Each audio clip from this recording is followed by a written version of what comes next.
Mrs खरे Lalbagh girls inter college के YouTube channel पे आप सभी का स्वागत करती हूँ। आज मैं क्लास 12 के लिए फिजिक्स सीरीज़ का पार्ट 90 लेकर उपस्थित हुई हूँ।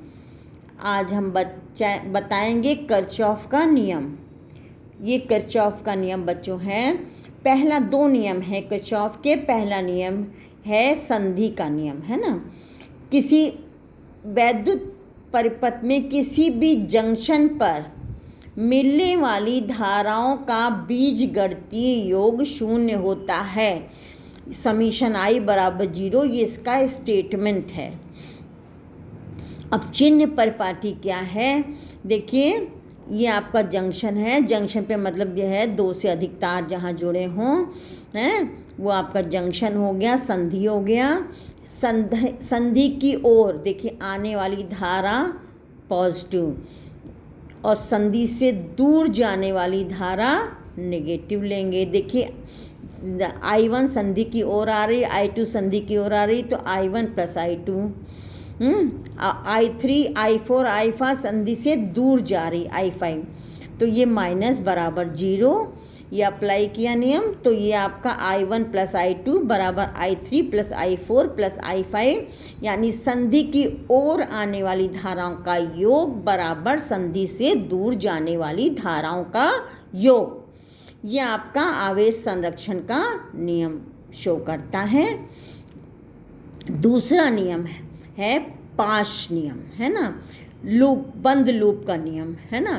किसी परिपथ में प्रत्येक बंद लूप के विभिन्न खंडों में बहने वाली धाराओं तथा संगत प्रतिरोधों के गुणनफल का बीजगणितीय योग उस पाश में लगने वाले विद्युत वाहक बलों के बीजगणितीय योग के बराबर होता है। अभी आपको इस लैंग्वेज से हो सकता ना समझ में आ रहा, अभी हम अप्लाई करेंगे इस रूल को तो समझ में आएगा। समीशन IR बराबर summation E for EMF, R जो रेजिस्टेंस है एक्सटर्नल, I धारा है। अब देखिए ये आपका एक परिपथ है, विद्युत परिपथ है। इसमें देखिए एक हमने लिया वन क्या है, लूप है। ये वन जो है ये आपका ये लूप है, जैसे कि ये E1 से धारा यूँ आई, है ना, ये आपका ये लूप है, ये ऊपर वाला जिसमें E1 है और E2 है। ये नीचे वाला नहीं है, ये नीचे वाला नहीं है। तो देखिए इसमें कौन कौन से देखिए यहाँ से I1 धारा आ रही, यहाँ से I2 आ रही है। यहाँ पे I1 I2 दोनों मिल गई यहाँ, तो R3 में I1 प्लस R2 धारा जा रही है। यहाँ पे आने पर फिर I2 धारा यहाँ चली गई R2 में और I1 धारा चली गई R1 में। तो R1 में I1 धारा, R2 में I2 धारा, R3 में I1 प्लस I2 धारा। अब देखिए पहले हमने ऊपर वाला मैश ले लिया है, ये वाला क्लोज मैश है ना, जिसमें E1 E2 है और R1 R2 है। तो R1 में धारा क्या है बच्चों, I1, पहले R है I1 इंटू R1। दूसरा है R2 में धारा क्या है, I2, तो I2 इंटू R2 है। अब देखिए अगर मान ली चाहे ऐसे चलिए एंटी क्लॉकवाइज, यहाँ अभी एंटी क्लॉकवाइज चल रहा है, या क्लॉकवाइज, दोनों तरह से हो सकता है। एंटी क्लॉकवाइज चल रहे हैं तो देखिए अगर हम धारा की दिशा में, धारा की दिशा में चल रहे हैं तो I इंटू R का प्रोडक्ट पॉजिटिव। देखिए धारा यूँ आ रही है, यूँ आई, यहाँ I1 धारा R1 में धारा कैसे बह रही, यूँ बह रही है, यहाँ इधर से इधर, तो I1 इंटू R1 पॉजिटिव। अब यहाँ देखिए हम ऐसे चल रहे हैं, हम चल यूँ रहे हैं और धारा I2 इधर यूँ बह रही है, तो I2 इंटू R2 नेगेटिव हो गया है। ये बराबर समीशन E। तो इसमें देखिए दो सेल लगे E1 और E2, नेगेटिव से पॉजिटिव की ओर चलेंगे तो E पॉजिटिव और पॉजिटिव से नेगेटिव की ओर तो नेगेटिव। देखिए यूँ चलने पे यूँ चल रहे हैं तो E1 में हम नेगेटिव से पॉजिटिव की ओर चल रहे हैं और E2 में पॉजिटिव से नेगेटिव, तो E1 माइनस E2। एक और आपको दिखाते हैं, जैसे ये दूसरा मैश है, ये आपका ये क्लोज लूप है नीचे में, जिसमें E2 है, R2 है और R3 है ना। तो R2 में I2 ही धारा बहेगी है और R3 में I1 प्लस I2 धारा बहेगी। तो पहले गुणनफल आप कर लीजिए, I2 इंटू R2 और I1 प्लस I2 का ब्रैकेट में रख के R3 है ना। अब देखिए साइन देखते हैं, मान लीजिए हम एंटी क्लॉकवाइज चल रहे हैं तो R3 में धारा की दिशा में, R2 में भी धारा की दिशा में, तो ये इसका प्रोडक्ट क्या होगा, यहाँ भी पॉजिटिव और यहाँ भी पॉजिटिव, केवल एक सेल है। अब देखिए यूं चलने पे क्या है, निगेटिव से पॉजिटिव की ओर है तो E2 पॉजिटिव है।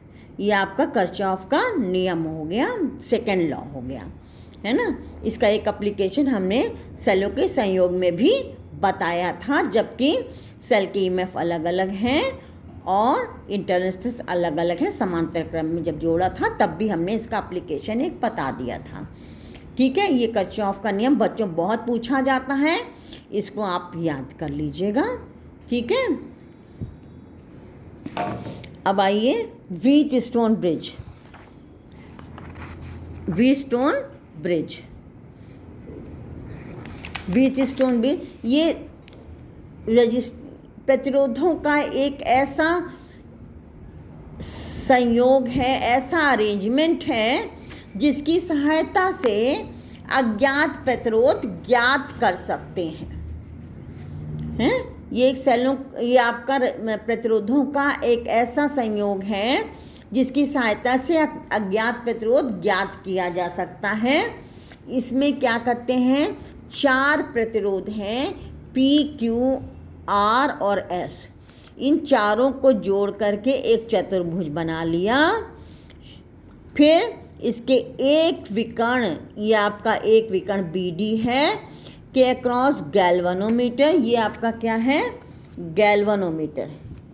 यहाँ पे ये क्या है, गैल्वेनोमीटर, और ये K2 की लगा दी। फिर आपका दूसरा विकर्ण है AC, इसके अक्रॉस सेल लगा दिया और एक कुंजी यहाँ लगा दी। ठीक है, चारों रेजिस्टेंस के मान को इस तरह जो है एडजस्ट किया कि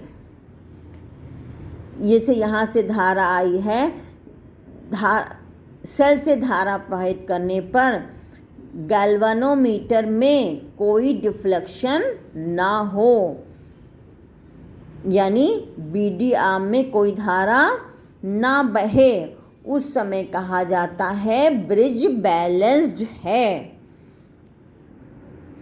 बैलेंस की अवस्था में देखिए, इस यहाँ से धारा आई है, I1 इधर चली गई, I2 इधर चली गई, यहाँ आई, अब इधर कोई धारा जा नहीं रही है बैलेंस की कंडीशन में, तो यही I1 धारा Q में भी चली जाएगी।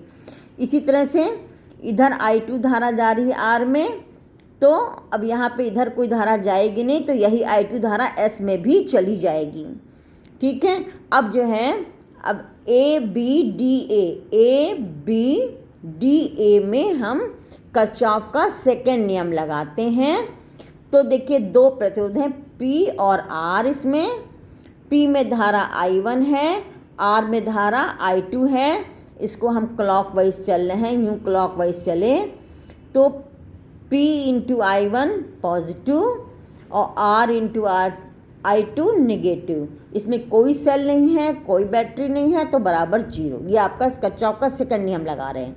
उसके बाद इधर देखिए, एक हमने यहाँ लगाया, Q into I1 minus I2 into S बराबर 0। तो यह पहले इक्वेशन से ये आ गया, I1P बराबर I2R।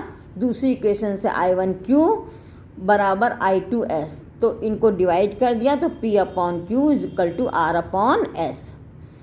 इसमें अगर हम P और Q का अनुपात मालूम हो और R ज्ञात हो तो S का मान ज्ञात कर सकते हैं। तो AB जिसमें P प्रतिरोध है और BC जहाँ Q, इनको क्या कहते हैं, रेशियो आर्म्स। क्या कहते हैं, रेशियो आर्म्स, है ना, अनुपाती भुजाएं। फिर है एडी आर्म, एडी क्या है, आर प्रतिरोध है जिसमें, इसको कहते हैं नोन आर्म, ज्ञात भुजा। सीडी को क्या कहते हैं, सीडी जिसमें एस है, ये क्या है, अननोन आर्म, अज्ञात भुजा, है ना।